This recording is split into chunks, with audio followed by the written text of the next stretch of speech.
afternoon, ladies and gentlemen. We are today, Saturday, December 26th, 2015. And I want to thank you guys for subscribing to the channel. Welcome to all of my new subscribers. Here and there, I go to one of the apps that I have downloaded on my tablet, and I'm able to track the growth of the channel, and I realized that the page was at, if I'm not mistaken, 508 subscribers, and I really wanted to take the time to thank you, because truthfully, you know, you guys are subscribing when I'm not even, you know, here to really, you know, make content for you, and that shows dedication, and that shows that definitely, you know, the platform is growing. So welcome to all of my new subscribers. Hello to my really past subscribers, my very first subscribers, the people who's been with me since Haiti. So what brings me here for you today? First, I'd like to say Merry Christmas to those of you who do celebrate this holiday. Today, yes, I actually wanted to record the video for you yesterday, because thank God I am by myself. But yesterday I woke up and I was not feeling so well, so I had to do it for you guys today. The topic discussions that I'm going to be discussing today are going to be pretty heavy topic discussions. It is in regards to the kidnapping in Haiti.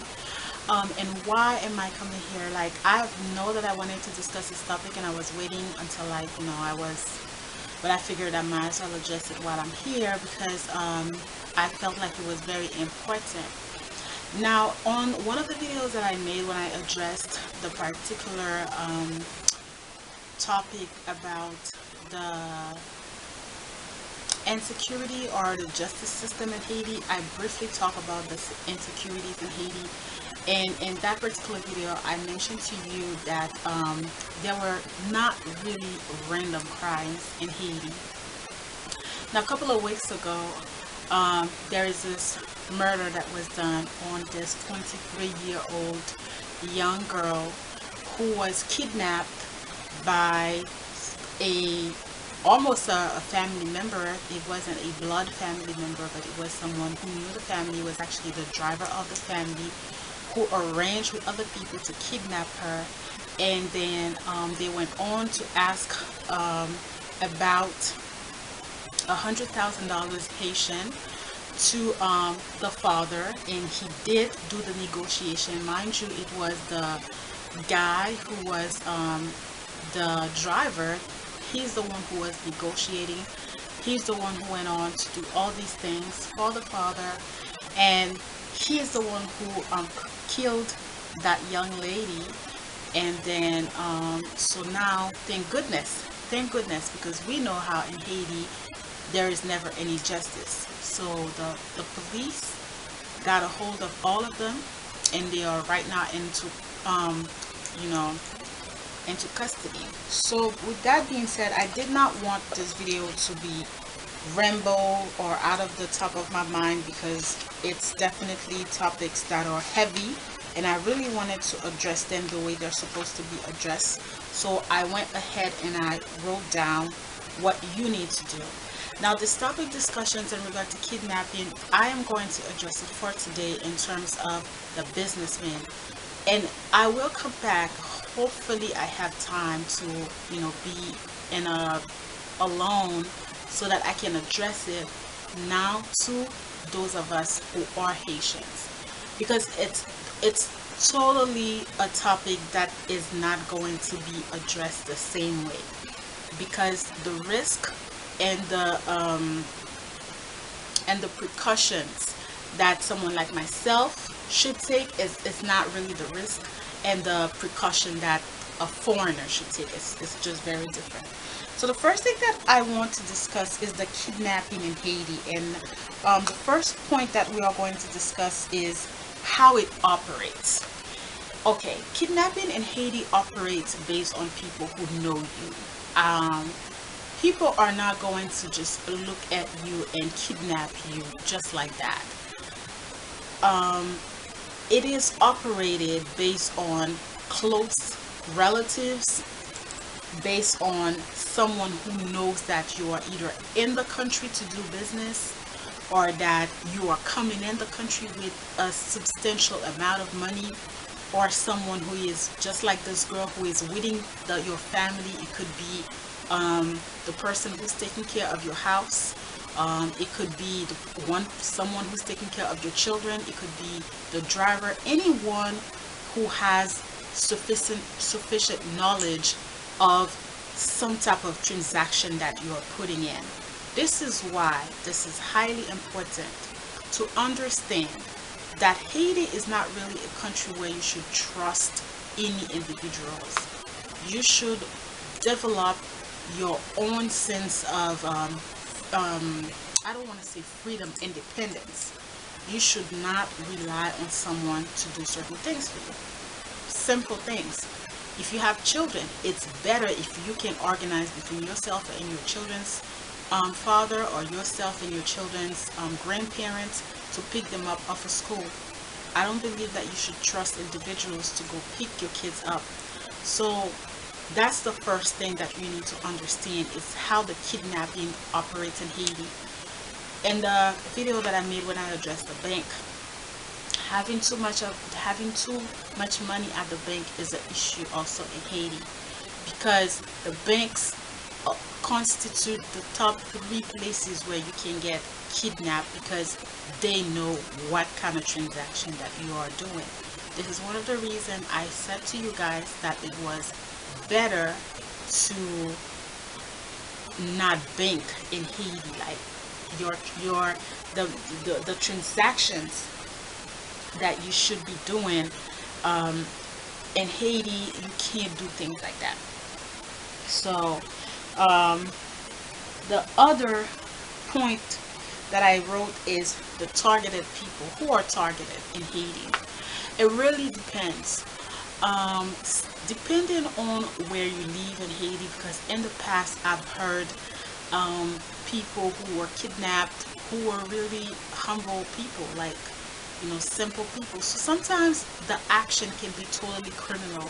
It could be that you are a young woman who is very beautiful, and you live in a neighborhood where there's a lot of hoodlum, and everybody want to have a piece of you, and you don't want to be with anyone, and they feel a particular way.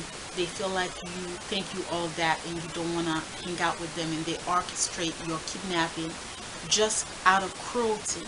So there's that. Because I do remember that years and years ago, I heard a story. By then I think I was still living in the United States. I heard a story about a girl who was kidnapped, and then after that they chopped her off, and then the entire country was mourning her. Her mother was from humble beginning as well. So this is why I say that sometimes it's not a matter of money. It could be an act of pure cruelty from other people. So that can be one. The targeted people also can be higher class people. It could be that you are someone who works in a particular place, and if you get paid and other people are aware of the pay that you make, it may just be that they orchestrate for you to get kidnapped based on the amount of money that you have coming in, and they are aware of that. It could just be that you have a side job. That's one of the reasons why I said that it's primordial to keep your personal business, to keep your income as silent as possible in a country like Haiti, because all eyes on you. This is a country where the majority of people are struggling people, and the majority of people don't have it like that. So if you are too flashy, then automatically you are raising people to look at you. You are raising people to kind of like, start paying attention to your moves. So you want to go with the flow. Who else can I say about targeted people? Believe it or not, it could be that it's people in your family. That's one of the reasons why, if you are Haitian, one thing that a lot of Haitians, don't understand is sometimes if you're going down to Haiti, it's just better to go down to Haiti MIA. or to go down to Haiti, and nobody really knows that you are coming into Haiti. You don't need to call people like 2 to 3 weeks in advance and tell them that you're coming to Haiti, because unfortunately the reality is you just never know. A lot of people sometimes they get how do you say that, people pull guns out there just right after they drive off from the airport. You know, who, I mean, in their right mind is gonna stay, because the airport also there's a lot of security around the airport. But sometimes, you know, people orchestrate for other people to get kidnapped based on, they know when you come into the country, and you know, they just do it among themselves. It could be your nephew, your son, your daughter. I'm being very realistic, so I don't know what kind of family that you have. So you can get targeted like this. You should not trust anyone. There are cabs in Haiti, so if you're coming down to Haiti and you don't have someone like a parent that you trust, you know, or someone that you really know, then just come to Haiti and get a cab to your destination. There are cabs and they are pretty trustworthy. So targeted people varies. The other point, the ransom, how much money? These people are no joke. Okay, they ask crazy, ridiculous sums of money. It could vary from $500,000 to $100,000 to, and then it goes down with negotiation. But for the most part, it stays in the range between 50,000 and up. Believe me. And sometimes, yes, I'm talking about U.S. money. So, and the majority of time, you give them the money and they still go ahead and they kill you after that. Especially if you know them, meaning like if you are aware of this is who's doing this to you, they will never let you leave. All right. So, I put what most likely to take place, meaning once you get kidnapped, what is most likely to take place is death. It's definitely death. Sometimes in cases it may be rape. They may rape you and then you die. So definitely, you know, you just don't want to take that chance. And the repercussions, I put what's gonna come off from people who kidnap you. It really depends, because I mean, kidnapping is not only the poor people who's doing it. You know, you have people who have money who's doing it. So it's really, you know, it's all around the country. You don't know who's doing it. So, you know, Haiti, I've talked about it. Unfortunately, Haiti is a country where corruption is like the #1 thing to do. So a lot of these people can bribe judges. They can bribe, cops. They can make deals with cops. So a lot of time it could be that someone in the family got kidnapped and that person got murdered, and then there's no repercussion. The kidnapper, the person who did that, is still walking the streets. Now, for the past months, even while I was in Haiti, yes, the cops in Haiti were definitely fighting hard to make sure that they had some type of leverage against these criminals. But you also have to understand is that the PNH, which is Police National Haiti, they really don't have a lot of resources like that as cops. So a lot of time, I mean, if it's a small timer like what happened right now with this girl and with the people who kidnapped, obviously you can tell these people are people who are not really like have money like that. So obviously maybe they don't have the connection. So hopefully there's harsh repercussion that's going to come for them. But in an event where it's like someone who is well connected, someone who has the money, someone who that's what they do for a living, it may be that you will never know how high up this thing goes. So this is what I had to say in terms of like the kidnapping in Haiti.